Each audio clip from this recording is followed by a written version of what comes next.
Hello students, welcome to the Padho education. आज हम eight grade अभ्यास पुस्तिका भाषा भारती कक्षा 5 का पाठ 10 करेंगे, जिसका नाम है नीति के दोहे। जिसमें पहला प्रश्न है, जो तो को काटा भूबे खालिस्तान काव्य पंक्ति किसकी है? तो यह पंक्ति है कबीर जी की, तो डी नंबर आंसर हो जाएगा कबीर।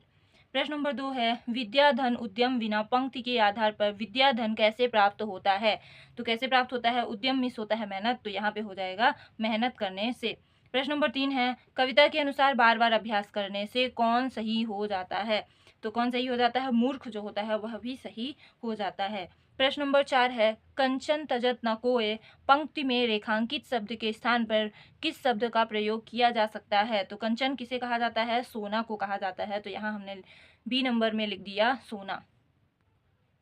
प्रश्न नंबर 5 है, पाठ में तुम्हें शब्द के लिए किस शब्द का प्रयोग किया गया है? तो किसका किया गया है? तो को शब्द का प्रयोग किया गया है। प्रश्न नंबर 6 है, कवि के अनुसार मीठे वचन से जग को वश में किया जा सकता है।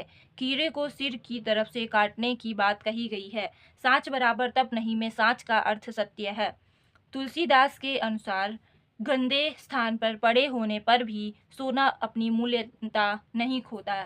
प्रश्न नंबर 10 है, बुरा जो देखन में चला पंक्ति में देखन शब्द का प्रयोग देखा के लिए किया गया है। प्रश्न नंबर 11 है, जाके हृदय साच है ताके हृदय आप पंक्ति में आप किसे कहा गया है? भगवान को। शिल शब्द का हिंदी मानक रूप लिखिए शिला। बोला क्रिया शब्द से एक वाक्य बनाइए तथा उसमें आई सहायक क्रिया को भी रेखांकित कीजिए।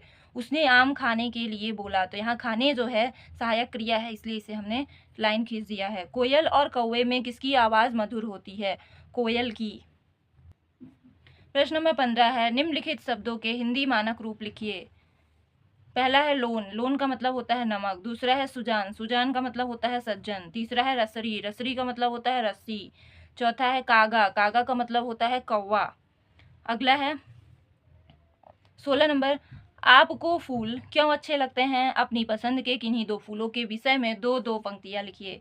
हमें फूल अच्छे लगते हैं क्योंकि फूल देखने में सुंदर होते हैं और इनकी सुगंध भी अच्छी होती है। गुलाब पहला हो जाएगा, यह फूल सुंदर होता है, इसकी सुगंध अच्छी होती है। कमल यह भारत का राष्ट्रीय फूल है, यह शुद्धता का प्रतीक है।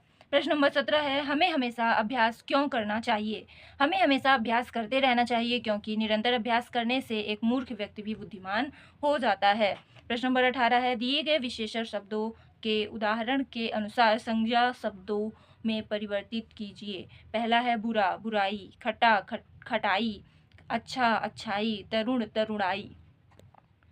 प्रश्न नंबर 10 है, पाठ 10 नीति के दोहे में दिए गए संत कबीर के किन्हीं दो दोहों का भावार्थ अपने शब्दों में लिखिए। पहला है, साँच बराबर तप नहीं झूठ बराबर पाप, जाके हृदय आप है ताके साच है ताके हृदय आप। अर्थ हो जाएगा, सच बोलने जैसी कोई तपस्या नहीं है और झूठ बोलने जैसा कोई पाप नहीं है। जिसके हृदय में सत्य होता है उसके हृदय में परमेश्वर का वास होता है। दूसरा है, जो तो को काटा भूवै ताही बोए तू फूल, तो को फूल के फूल है बाग को है त्रिशूल। जो तुम्हारे लिए काटे बोता है उसके लिए तुम फूल वो, अर्थात हमारा अहित करने वालों का भी हित सोचना चाहिए क्योंकि हमें अच्छे कार्य के बदले अच्छाई मिलेगी और उन्हें बुराई। प्रश्न नंबर 20 है, मीठे वचन बोलने पर हमारे जीवन में क्या क्या लाभ होते हैं? मीठे वचन बोलने से सुनने वाले का मन भी प्रसन्न रहता है और हमारा भी। मीठे वचन बोलकर हमारे जीवन से क्रोध और घृणा के भाव नष्ट हो जाते हैं। मीठे वचन बोलकर हम परायों को भी अपना बना सकते हैं। धन्यवाद।